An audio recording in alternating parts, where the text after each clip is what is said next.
domnívaje se, že vyhraje. Klidně seďme na židli, čtěme Bibli, tam to všechno je. Samuelova kniha nám povídá, jak na Žida přišla veliká bída, jaký viník byli Žídi a vůbec nebyli víni, až potkali Davida. David šel do války, holky nebo loky, z velké dávky nesl bratru homolky. V pochodu se cvičil hodu, nasypnul stíč na příhodu, 3 šutry do tobolky. Hej, hej, kam se valej, vždyť jsou malej. Takhle vojář ho provokuje, David slušně salutuje, poškolada utrpěnul do očí. David se otočí, vrahem zatočí. Když začínáš do vraku, máš byl si velký, já měl uráž. A jaký byl Goliáš.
Dokonce sa tady spomína Špíl z Salzburgu. Takže praprabába je praváby.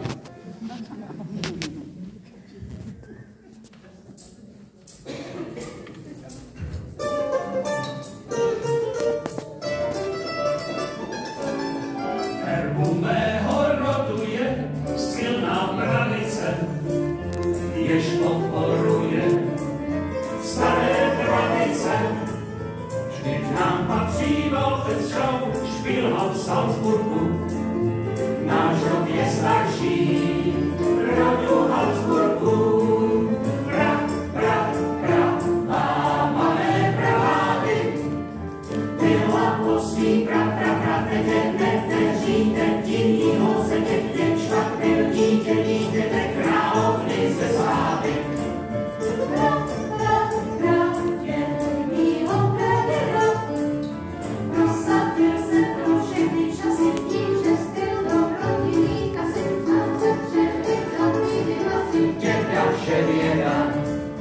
Žádný předků rakovina leží, do jednoho všichni strašíme věžit. Je pro ulice, nedáte vyslat, výjimku ze všech předků tvoří, utopil se kdesi na moři, v půlnoci se z moře vyhoříš, kouká na maják.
svítá, noc obránčem brány parku odmítá.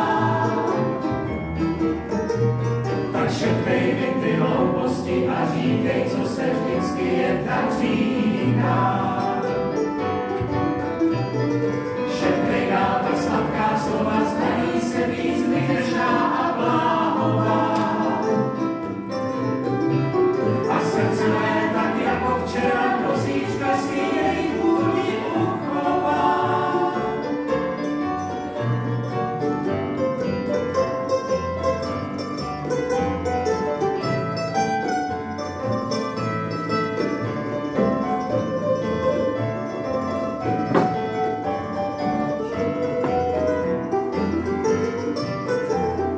Všechny lampy v parku svítí, hlavy smutně v zemi běží, půjde spát. 5 minut zbývá do 10, dobrou noc už měli jsme si dávno dát. Tak nedělej si starosti, ať na věžíky 11. odtíká. A šeptej mi ty hlouposti a říkej, co se vždycky jen tak říká. Tak šeptej mi ty hlouposti a říkej, co se vždycky jen tak říká. Tak šeptej mi ty hlouposti a říkej, co se vždycky jen tak říká.